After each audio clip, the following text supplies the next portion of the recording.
number 4. Wa idza atasa fahamidallaha fasammidhu. Mit bukan mat ya, tolong dibetulkan. Fasammid bukan mat. Iya, bukan mat ya. Karena apa?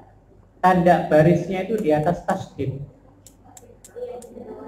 Ya, jadi tasdidnya kita harus tasdid di bawah tasdid seperti itu. Fasammidhu. Apa maksudnya?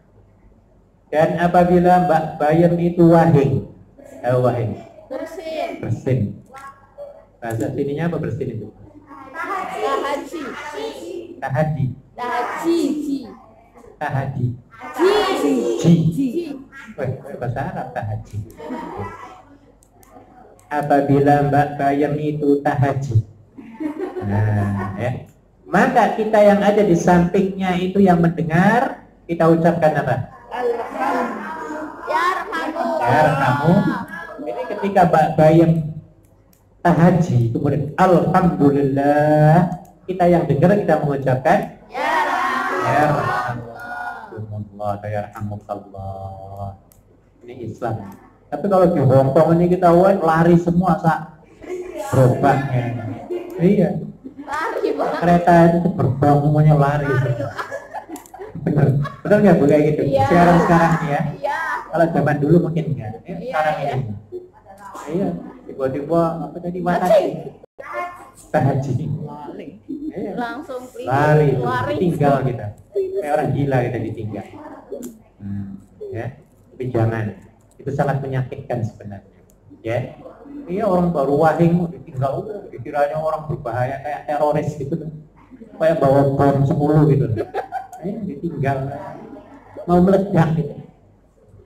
Nah, dalam Islam jangan kayak gitu, ya. Ketika Mbak Bayem mengucapkan alhamdulillah karena penyakitnya semuanya keluar ya Bu ya, hilang, kita yang mendengarkan mendoakan Mbak Bayem dengan sebutan apa? Apa artinya alhamdulillah Mbak Bayem ngomong itu? Segala puji bagi Allah.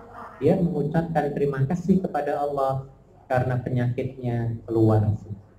Bayangkan kalau kita mau wahing nggak jadi, puyeng apa enggak? Ya, 10 kali nggak jadi terus gitu ya. Puyeng ya. Tapi ketika jadi, langsung dia mengucapkan apa? Dianya. Kitanya yang dengar. Ya rahmatullah. Mbak Bayem, tak dongani, mudah-mudahan Allah merahmatimu Mbak Bayem. Itu loh maksudnya. Maka Mbak Bayem yang dengar ucapan doa kita itu, dia juga mendoakan lagi. Yahdikumullah wa yuslihu balakum. Ya maksudnya mudah-mudahan Mbak yang ngomong sebelahnya Mbak Bayem, Allah juga memberikan hidayah dan memperbaiki keadaanmu Mbak. Wah, hebat itu. Cuma ada dalam Islam aja Bu. Orang wahing itu Pak saling mendoakan. Hebat apa enggak? Hebat banget. Ya. Jadi bagi kita tolong jangan lari ya Bu ya. Jangan lari, kan ditutup ya ini. Karena sangat melukai kalau menurut saya ya. Ya kadang kan satu biru satu berkompres lari semua itu kan memalukan kita. Ya. Kalau cuma gini ya mungkin nggak apa-apa, wajar ya. Iya, itu juga terasa kayaknya. Ini orang wahing kan bukan kemauannya kan ya Bu ya. Ada nggak orang bercita-cita mau wahing? Atau berdoa lah malam ya. Ya Allah, berilah kesempatan aku sekali aja wahing. Kan nggak ada. Apalagi musim corona kayak gini. Ini bisa dijauhi orang kita. Ya. Tapi untungnya saya nggak pernah dengar wahing musim corona ini. Iya, ditahan ya. Iya, alhamdulillah bisa nahan ya. Alhamdulillah. Oke, itu yang keberapa tadi? 4. Sekarang yang kelima. Wa idza maridha, kemudian apa? Wa idza maridha fa'udhu. Wa idza dan apabila maridha Mbak Bayem ini kering. Kering, tahu kering? Kering itu Bu, bahasa kerajaan kalau di Malaysia. Jadi kalau raja itu sakit, bukan sakit yang gering. Iya, ngomongnya gering. Saya juga baru tahu waktu saya ada di Malaysia tahun kan hewan Pak di tempat kita. tahun 91 awal, tahun 91. Saya perhatikan bahasanya kok gering kok apa untuk raja gitu loh. Iya, bukan rakyat jelata kita ini, tapi Kayak ayam Pak, ayamnya gering. jadi gering itu khusus bahasa untuk raja loh. Iya. Misalnya Raja Selangor sedang gering. Ya gitu. Oh, itu bahasa halus untuk raja khusus. Ya Allah. Nggak boleh Perdana Menteri disebut gering, itu nggak boleh, itu penghinaan ya. Atau Pak Bayam gering itu nggak boleh, bisa disomasi. Iya, karena itu khusus raja. Sama ketika raja itu meninggal, pakai bahasa Jawa lagi, mangkat. Rojo mangkat. Kita sedih banget ya. Raja negeri ini bahasa mangkat. kerajaan zaman dulu tuh Pak. Iya. Yang di kitanya bahasa kasar, sampai di Malaysia jadi bahasa raja. Ya, mangkat endi kamu, kan gitu ya? Iya. Mangkat kan, lungo, pergi gitu loh. Pergi kepada Tuhan maksudnya. Mangkatnya itu ya ke Tuhan, ya. Inna lillahi Wa inna ilaihi itulah maksudnya. raji'un. Telah berpulang bahasanya ya. Telah berpulang ke Rahmatullah dengan tenang. dengan senang. Ya. Jadi apa namanya? Kebalik. Ya, bahasa kasar di kita Jawa menjadi bahasa terhormat untuk level raja. Ya, sama gering, mangkat, terus banyak itu istilahnya itu. Ya, ada lagi lah pokoknya ya. Oke, jadi kalau Mbak Bayam sakit, kita dengar Mbak Bayam sakit, maka hak kita itu apa terhadap Mbak Bayam? Ajaran Islam luar biasa, agama sosial banget, agama sosial yang peduli dengan sesama orang lain, itu agama Islam luar biasa, luar biasa. Maka dikatakan agama teroris itu betul-betul nggak masuk akal, ya. Karena yang 6 ini semua anti teroris semua, yang iya kan anti teroris kan? Iya, malah pada baik-baikan semua gitu. Kalau teroris itu ngebom kan gitu ya, nembak kan gitu. Nah ini kan enggak ya.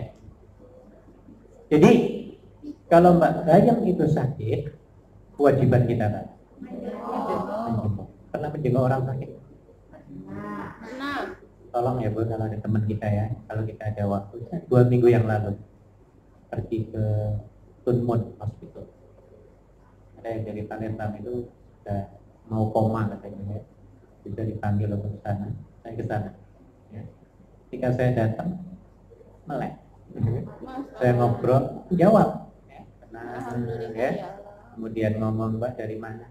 Nah, suaranya keluar aja nggak keluar dari Palembang ya. Assalamualaikum, waalaikumsalam, jawab walaupun pelan-pelan ya.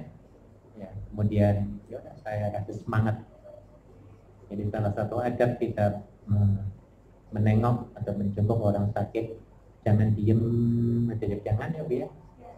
Berikan kata-kata yang menggugah, menyemangati ya. Yang Mbak, pokoknya kamu ini panjang umur kan gitu ya. Kamu kelihatan seger kok. Nah, walaupun pura-pura ya dia. Ini loh, kalau dengan perempuan itu, tangan kamu masih keker kok. Nah gitu ya, sehat ya, kelihatannya segar. Terus pokoknya panjang umur, 200 tahun lagi Pak. Kasih semangat ya Bu ya. Iya. Nah kemudian dia ikuti saya baca Quran 30, dia ikut Bu ya. Kemudian dia meleleh nangis ya. Kita doakan, semangat ya, nangis, semangat lagi.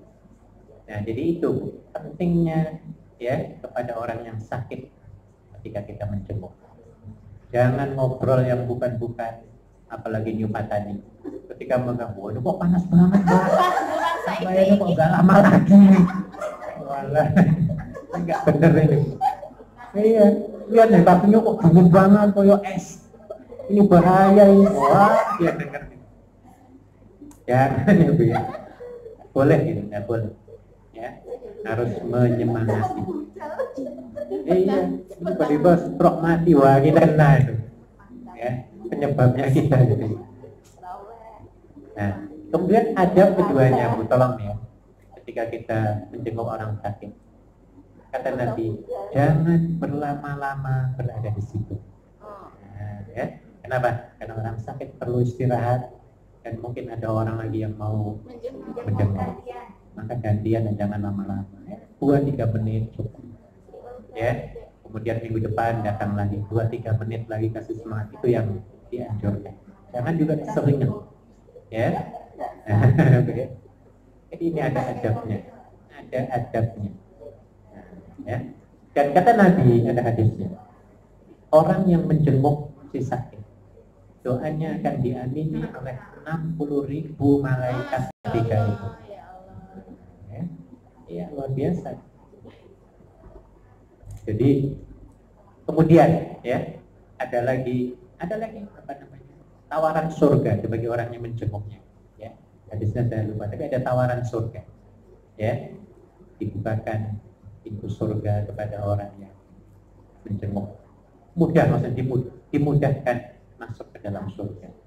Ya, jadi artinya jangan pelit-pelit, jangan segan-segan menjenguk Mbak siapa yang sakit tadi? Mbak Ayam, ataupun Mbak Waru, Mbak Kampung dan lain sebagainya.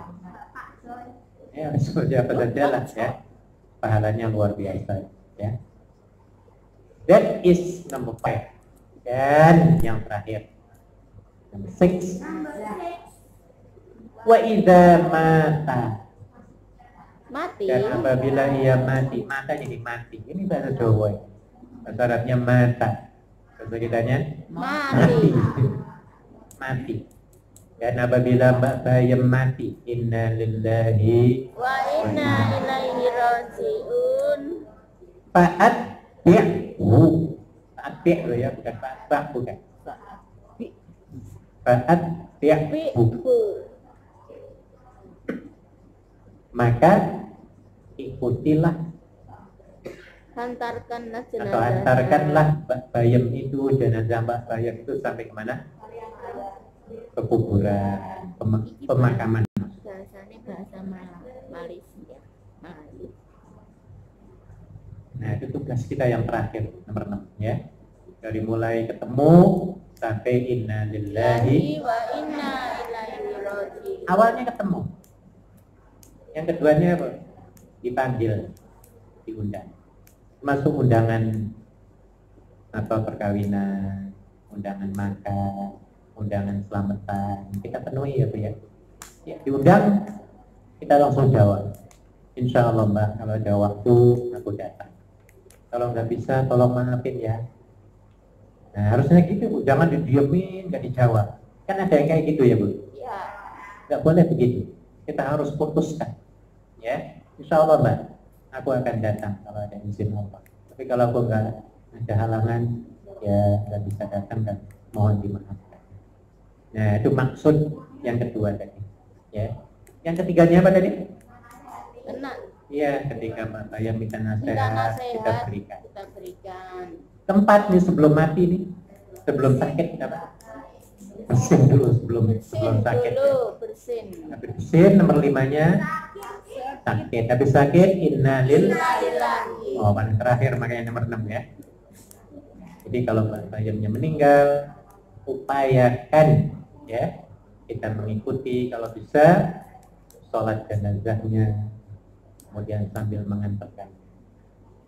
Wah, ini luar biasa kalau kita dapat 6-6-nya kita dapat melakukan ini ya. Artinya apa? Hak kita kepada orang muslim yang lain sudah terpenuhi ya. Dan ada sebuah hadis Nabi yang mengatakan, barang siapa yang dapat mengantarkan jenazah sampai ke kuburannya, maka Allah akan memberikan 2 qirat dalam hadis. 2 qirat. Kirot itu apa? Dalam hadis diterjemahkan di situ. Artinya gunung Uhud. Beratnya gunung Uhud. Jadi satu kirot itu ya seberat gunung Uhud itu. Sedangkan gunung Uhud itu luasnya 19 km keseluruhannya ya. Dan gunungnya itu bukan tanah, tapi apa? Batu yang abote kayak embung. Ya. Kalau ditimbang itu berapa juta kintal ton. Ya. Dan itulah pahala orang yang apa? Mengantarkan jenazah. Ya. Maka dengan adanya informasi dari Nabi atau ilmu ini, kita jadinya semangat gitu. Ya, ada orang meninggal yang bapak yang mampu mau cobalah berusaha ya untuk mengantarkan apa? Jenazahnya, karena akan mendapatkan 2 kirot, 2 gunung apa? Uhud. Uhud. Ya, kalau gunung Uhud itu disamakan dengan gunung Jawa Timur, ada gunung apa? Gunung Kelut yang paling gede. Gunung Kelut. Iya, yang paling gede kan Gunung Kelut. Jawa Tengah? Gunung Merapi. Gunung Kidul? Di Jawa Barat Gunung Ciremai. Nah ya, gunungnya itu berat sekali ya. Nah, maka kita harus semangat mengantarkan jenazah menuju kuburan. Tapi kalau di Hongkong ya repot ya. Kecuali dekat misalnya ya. Dari kitanya misalnya ada di sini, kemudian dikuburkannya di Happy Valley, mungkin kita bisa ikut. Tapi kalau di Taiwan ya repot, caranya juga repot. Nanti kalau pulang ke tanah air, kan biasanya kalau di kampung kan dekat ya Bu ya makamnya ya, sudah berjalan kaki ya. Iya, jalan kaki. Upayakan kita mengikuti, karena ini hak kita, ya, hak kita yang terakhir, ya, nomor 6 kepada teman Muslim yang lain. Oke. Saya sudah 6 poin ya tentang adab. Meneruskan sedikit lagi ya. 1 hadis lagi. Ada yang bisa baca Bu? Hadis yang kedua. Wah.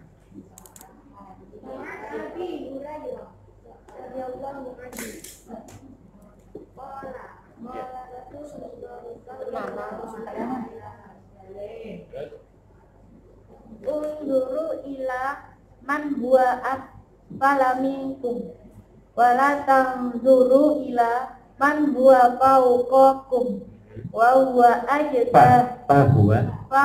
ajdaru an alla tazdaru ni'matallahi 'alaikum. Artinya Dari Abu Hurairah radhiyallahu anhu bahwa Rasulullah sallallahu alaihi wasallam bersabda, lihatlah orang yang berada di bawahmu dan jangan melihat orang yang berada di atasmu, karena hal itu lebih patut agar engkau sekalian tidak menganggap rendah nikmat Allah yang telah diberikan kepadamu. ya, jadi ini maksudnya hadis ini sering saya sampaikan. Maksudnya hadis ini adalah bagaimana agar kita ini menjadi orang yang paling bahagia hidup di dunia. Walaupun kita ini nggak punya posisi jabatan, ya, gaji kita juga kecil, ya Bu ya. Iya, tapi kita bisa bahagia dengan mengamalkan hadis ini. Jadi maksudnya apa? Dalam masalah dunia, kita jangan mendongak melihat atas. Maksudnya adalah ketika gajian kita itu paling kecil, maka lihatlah nasib gajian orang yang di Indonesia atau di Afrika. Ya, di Indonesia sekarang ini ada berapa puluh juta orang yang nganggur. Iya. Nah, gitu loh Bu maksudnya ya. Iya. Gajian kita itu kalau dibandingkan dengan pegawai negeri di Indonesia itu lebih tinggi yang mana? Nah, jadi kita harus melihatnya tuh kepada yang lebih rendah tentang masalah keduniaan ya Bu ya. Iya, kita yang sempurna ini Bu, sempurna ya. Jangan lihat ke badan kita sempurna. Jangan lihatnya apa artis Hollywood, Nollywood gitu loh. Ya, lihatnya orang yang kakinya lagi Nggak ada. remek gitu ya. Kepalanya hancur-cur ya Bu ya. Sakit tergeletak. Nggak bisa jalan, pakai tongkat. Jalannya pakai apa? Saya dipakai nih, Pakai itu loh, kursi apa? Roda. maka kita akan merasa, alhamdulillah, aku ini masih apa? Masih sehat, masih bisa berjalan di atas kedua betis kaki kita. Sementara betis orang lain kebanyakannya buntung, nggak punya. Nah, ini ya Bu ya. Maka kita akan merasakan apa? Nikmat Allah kepada kita. Tapi kalau kita hanya mendongak, gaji kita paling kecil, lifestyle kehidupan kita meniru artis-artis Hongkong atau meniru majikan lah. Mau minum kopi, terus aku harus Starbucks, nggak mau di warteg, aku nggak mau. Gengsi aku kerja di Hongkong ini nggak mau di warteg. Kayak gitu loh, ya. Jadi kalau makan itu kalau tidak di Maxim restoran, Sushi King, Burger King. Nah, ini nggak mau yang murah-murah itu. Akhirnya setelah 1 minggu hutang, merana uripe. Iya. Tapi kalau kita masih mensyukuri, ya, iya harus melihatnya ke bawah. Alhamdulillah, aku masih ada kerjaan, ya, gajiannya tetap bahkan lancar, ya. Apalagi ditambah oleh majikan ada bonus, majikannya baik-baik. Kira-kira ketika itu kita enak apa Eropa, Bu? Oh, enak, indah banget, ya. Kemudian kita melihat kepada kondisi di tanah air. Berapa juta orang yang saat sekarang ini nggak punya uang, kira-kira berapa juta di Indonesia? Di kantongnya nggak ada gitu. Kira-kira ada berapa? Juta-juta. Mungkin jutaan ya Bu ya? Iya. Berapa orang kira-kira yang malam nanti belum tentu bisa makan? Iya. Nah, ya. Berapa juta orang yang akhir bulan ini belum tentu bisa bayar nyewa rumah, kos-kosan? Cicilan misalnya Bu ya. Oh, mereka lagi puyeng ini, apalagi ya. PKP gitu ya. Apa? Ya. Atau PSBB. Kalau di Malaysia PKP namanya. PKP. Nah, jadi kita masih bersyukur banget loh Bu. Iya, wis gajiannya utuh, ya Bu ya. Mangane gratis, minumnya gratis, listriknya gratis, banyune gratis, tidur gratis, rumahnya gratis, terus banyak gratis. Ini loh, ternyata aku ini lebih nikmat urip kayak gini. Ya Bu ya. Ini maksud hadis nih, ya. Jadi kalau masalah dunia sering-sering melihat kemana? Bawah. Tapi kalau masalah keakhiratan harus melihat ke atas. Ya. Kalau teman aku itu ngajinya enak, kenapa aku nggak bisa seperti dia? Nah, itu maksudnya. Ya. Kalau Mbak Bayem itu tiap malamnya mampu sholat tahajud sampai 12 rakaat, kenapa aku tidak mampu? Itu loh masalah akhirat ya Bu ya. Harus begitu. Harus begitu ya Bu ya.